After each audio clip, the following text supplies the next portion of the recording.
कहानी आती है कि एक भक्त को, भगवान के भक्त को जो भजन कर रहा था, माला जप रहा था, उसको एक दुष्ट प्रकृति का व्यक्ति आके मारने लग गया डंडों से।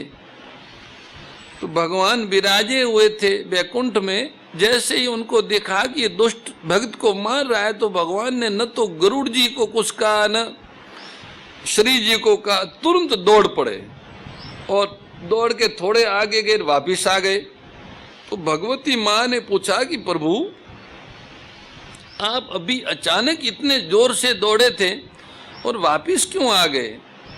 तो भगवान ने कहा कि मैं दौड़ा तो था भक्त को बचाने के लिए।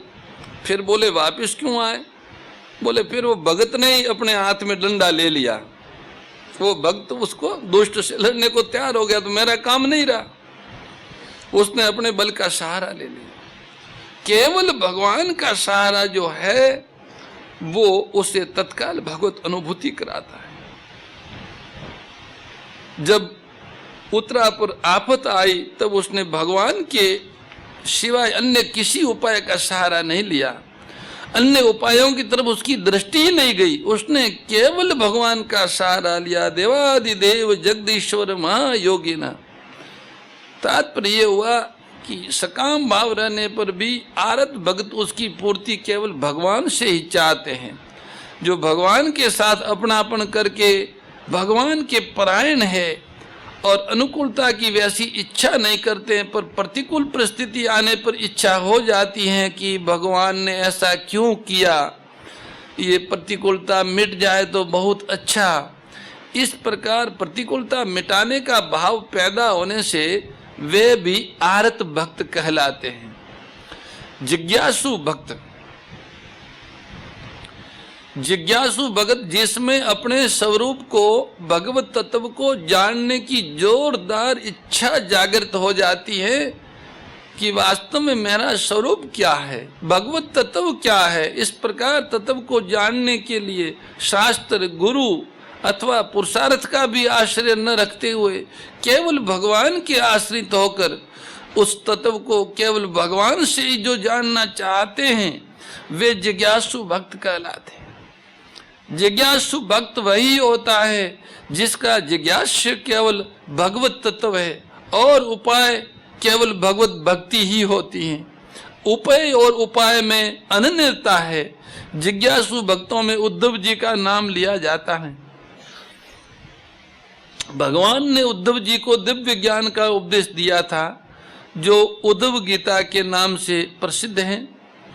जो भगवान में अपनापन करके भगवान के भजन में तल्लीन रहते हैं, परंतु कभी कभी संग से, संस्कारों से मन में ये भाव पैदा होता है कि वास्तव में मेरा स्वरूप क्या है, भगवत तत्व क्या है, वे भी जिज्ञासु कहलाते हैं।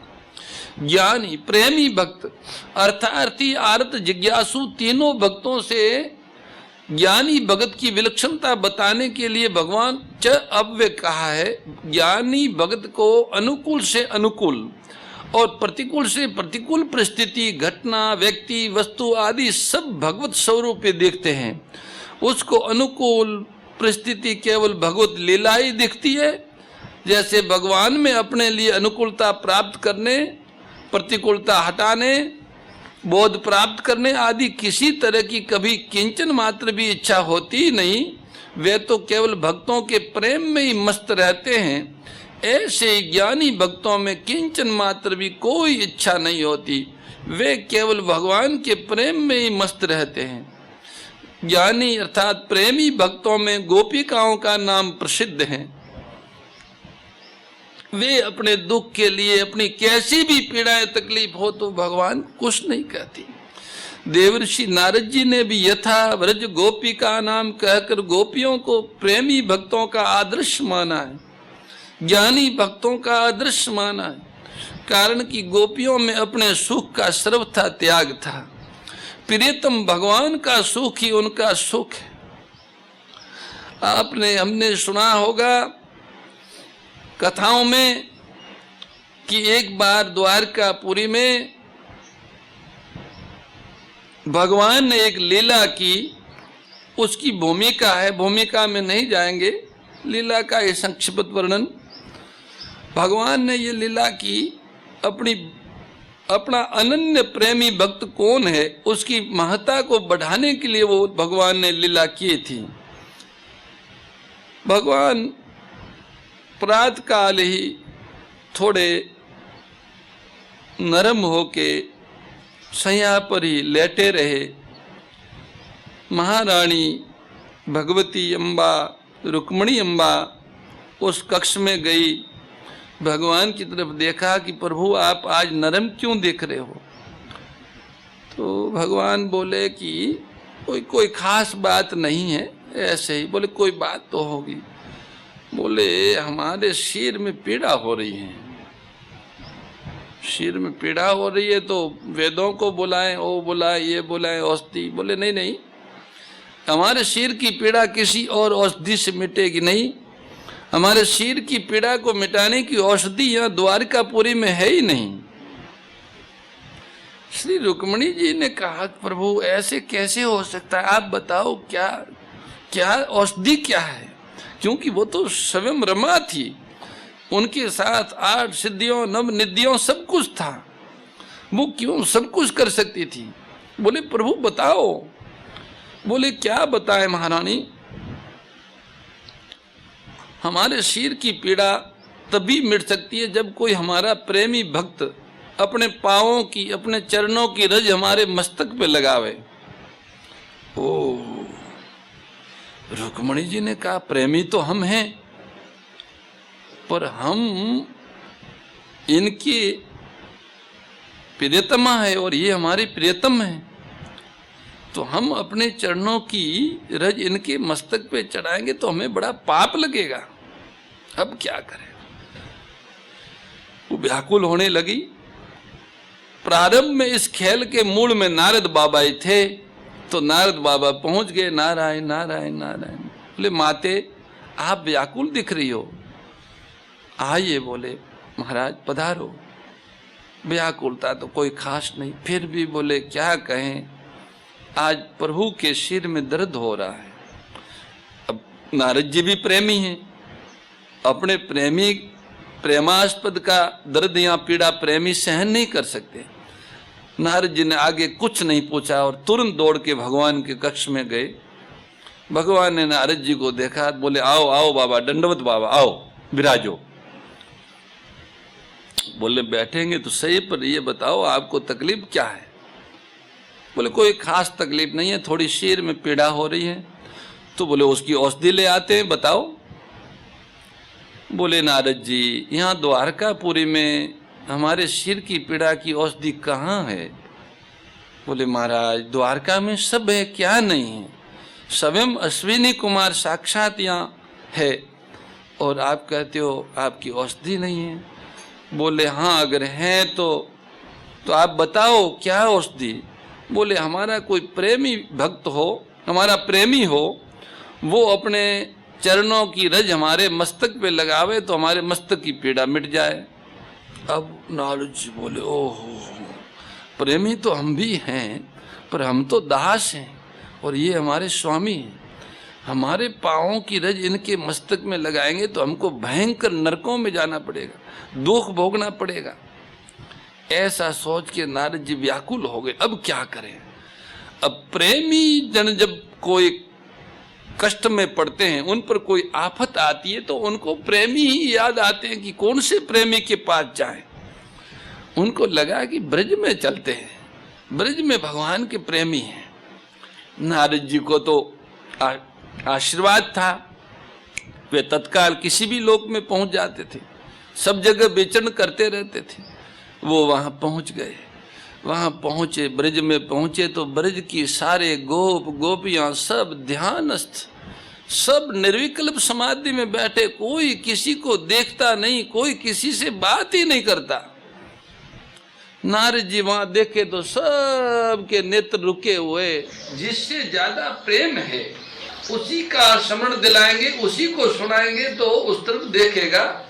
ऐसा समझकर नारद जी ने जोर जोर से श्री कृष्ण श्री कृष्ण श्री कृष्ण कृष्ण कृष्ण कृष्ण ऐसा कीर्तन प्रारंभ कर दिया। जैसे ये कीर्तन प्रारंभ हुआ तो उन सभी गोप और गोपिकाओं का ध्यान उनकी तरफ गया और देखा कि नारद बाबा आए हैं। उनको सब जानते हैं कि बाबा ये घूमते ही रहते, द्वारका भी जाते हैं। राम राम बाबा, कहाँ से आए हो? बोले भाई आया तो द्वारकापुरी से हूँ, परंतु अरे परंतु क्या बाबा, तुम द्वारकापुरी से आए हो तो हमारा लाला तो अच्छा है, सुखी है, प्रसन्न है। बोले हाँ है तो सुखी प्रसन्न, परंतु बोले परंतु क्या बाबा? बोल परंतु परंतु लगाए रखो है, परंतु क्या? बोले और तो सब ठीक है परंतु, अरे बताओ तो सही। बोले उनके सिर में दर्द हो रहा है। दर्द हो रहा है उनके सिर में? द्वारका में कोई औषधि करने वाले नहीं, कोई वैद्य नहीं है क्या? बोले वैद्य तो है ही है, और वे स्वयं में एक चतुर वैद्य है, औरों की बात तो छोड़ो, परंतु बोले परंतु क्या बताओ? बोले उनकी वो सिर की पीड़ा तभी मिट सकती है जब कोई उनका प्रेमी अपने चरणों की रज उनके मस्तक पे लगावे। अरे बोले बाबा इसके लिए परंतु परंतु मचा रखी है, ला बोरी भर के ले जा हमारे चरणों की रज और उनके खूब लगा दे। बोले तुम क्या बोल रही हो? बोले हम ठीक बोल रही है, नहीं होश है। बोले हम पूरी होश में, तुम बेहोश हो। तुम्हारे पांव की चरण त्रिलोकी नाथ के सिर पे लगाओगे, भयंकर नरकों में जाना पड़ेगा। बोले भयंकर नहीं, कल्पों तक हम नरक भोगने के लिए तैयार है। हमारे प्यारे का दुख मिटना चाहिए, उनके सुख के लिए कल्प तक हम दुखी होने को तैयार, कल्प तक नरकों में रहने को तैयार। प्रेमी सदा प्रेमास्पद का ही सुख चाहता है, उनके सुख के लिए आने वाले हजारों प्रकार के दुखों को भी वो सुख ही मानता है। इसलिए गोपिकाएं प्रेमी भक्तों की आदर्श। ये तो एक घटना, ऐसी अनेक लीलाएं हैं जिनमें गोपिकाओं का प्रेम सर्वोपरि। वो ये सिद्ध करती हैं कि वे सबकी आदर्श हैं। वो हर समय केवल प्रेमास्पद को सुख देना चाहती है, रंच मात्र भी उनको उनका अपना कोई व्यक्तित्व है ही नहीं और अपना कोई आग्रह नहीं है। मथुरा दूर नहीं था गोकुल से, बीच में यमुना जी थी और पानी इतना इतना था, नावें भी चलती थी। गोपियों तो पहले भी मथुरा में मक्खन दही आदि बेचने जाती थी, पर भगवान जब मथुरा गए और कहा कि तुम यहाँ रहो, हम परसों आएंगे, तो वे फिर यमुना पार करके नहीं गई। दुखी हुई, जल गई, शरीर सूख गए, तड़पती रही, पर वहां नहीं गई। क्यों? क्योंकि प्यारे इसी में प्रसन्न है कि हम यहाँ रहे। उनकी प्रसन्नता ही हमारी प्रसन्नता है। गोपियों का आदर्श प्रेमियों के लिए, उनके अंदर अपने सुख का सर्वथा त्याग था। प्रियतम भगवान ही, भगवान का सुख ही उनका सुख था। यहाँ एक बात समझने की है, धन की इच्छा, दुख दूर करने की इच्छा और जिज्ञासा पूर्ति की इच्छा को लेकर जो भगवान की तरफ लगते हैं, उनमें तो भगवान का प्रेम जागृत हो जाता है और वे भक्त कहलाते।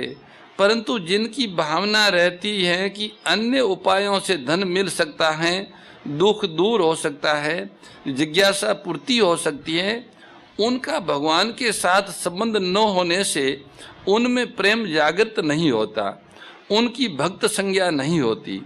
संतों की वाणी में आता है कि प्रेम तो केवल भगवान ही करते हैं, भक्त केवल भगवान में अपनापन करता है। कारण कि प्रेम वही करता है जिसे कभी किसी से कुछ भी लेना नहीं है।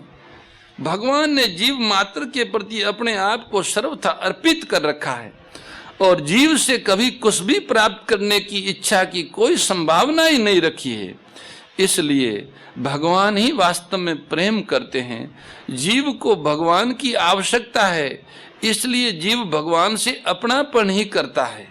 भगवान मेरे हैं, मेरे तो गिरधर गोपाल, दूसरों ने कोई, इतना ही जीव को करना है, बाकी तो सब भगवान करते हैं। जब अपने आप को सर्वथा भगवान के अर्पित करने पर भक्त में कभी कुछ भी पाने की कोई अभिलाषा नहीं रहती, तब वह प्रेमी भक्त कहा जाता है। अपने आप को सर्वथा भगवान के अर्पित कर देने से उस भक्त की सत्ता भगवान से किंचित मात्र भी अलग नहीं रहती। उसकी जगह केवल भगवान की सत्ताएं रहती है। उस भक्त के माध्यम से जो कुछ होता है वो भगवान की सत्ता से ही होता है, स्वयं भगवान ही करते हैं। लोग दिखावा में कहते हैं कि ये तुलसी ने किया, मीरा ने, नरसी ने, कबीर ने किया, पर वास्तव में तुलसी, मीरा, सूर, कबीर, नरसी ये भक्त तभी बने जब अपना जो व्यक्तित्व था वो प्रभु को अर्पित कर दिया। उनका अपना कुछ नहीं रहा, केवल भगवान ही उनके अपने रहे, तभी वो भगवान के प्रेमी भक्त बने। हम सभी इन भक्तों का और भगवान के द्वारा कथित 4 प्रकार के भक्तों का जो वर्णन है, इनको सुन के समझ के अपने जीवन में भगवान की ओर बढ़ें, भगवान का आश्रय लें और इसी जीवन में भगवान की कृपा का अनुभव करें। इसी सद्भाव के साथ आज की भगवत चर्चा को यहाँ विराम देते हैं। ओम जय भगवद गीते, ओ मैया जय भगवद गीते, हरि कमल विहारिणी, प्रभु कमल विहारिणी, सुंदर सुपुनीते, ओम जय भगवद गीते। कर्म सुमर्म प्रकाशिनी कामा शक्ति हरा, ओ मैया कामा शक्ति हरा, तत्व ज्ञान विकासिनी, तत्व ज्ञान विकासिनी, विद्या ब्रह्म परा, ओम जय भगवद गीते। परम श्रद्धेय गौरीशी स्वामी श्री दत्त शरणानंद जी महाराज की प्रेरणा व मार्गदर्शन में विश्व के सबसे बड़े गौ सेवा संस्थान श्री गोधाम महातीर्थ पथमेड़ा द्वारा संरक्षित लाखों बीमार, विकलांग, वृद्ध एवं अशक्त गोवंश वेद लक्षणा गोमाता की सेवा के साथ साथ भारतीय गोवंश का संरक्षण, संपोषण, संवर्धन एवं उनसे प्राप्त पंचगव्यों का परिष्करण व विनियोग करना, घर घर गोपालन, गो अभ्यारण्य, घास चारा उत्पादन हेतु गोचर भूमि का विकास, गोपालन लोक संस्कृति के पुनर्जागरण हेतु वेद लक्षणा गो महिमा का प्रचार प्रसार करना तथा गोपालक किसानों के स्वावलंबन हेतु गो कृषि अन्न एवं गो दुग्धान का गुणवत्ता युक्त बाजार तैयार करना श्री गोधाम महातीर्थ का पावन उद्देश्य है। आप सभी दानदाता श्री गोधाम महातीर्थ पथमेड़ा द्वारा संचालित गो सेवा महाअभियान में बढ़ चढ़कर सहयोग कर लाखों बीमार, विकलांग, वृद्ध एवं अशक्त गोवंश के गोग्रास सेवा हेतु श्री गोधाम महातीर्थ पथमेड़ा लोक पुण्यार्थ न्यास के बैंक ऑफ बड़ौदा खाता संख्या 084901000232827 IFSC कोड BARB 0 ASHRAM शाखा आश्रम रोड अहमदाबाद में गोग्रास सेवा निमित्त जमा कर सकते हैं। अधिक जानकारी के लिए संपर्क करें 7742093179 7665059999 7073000151।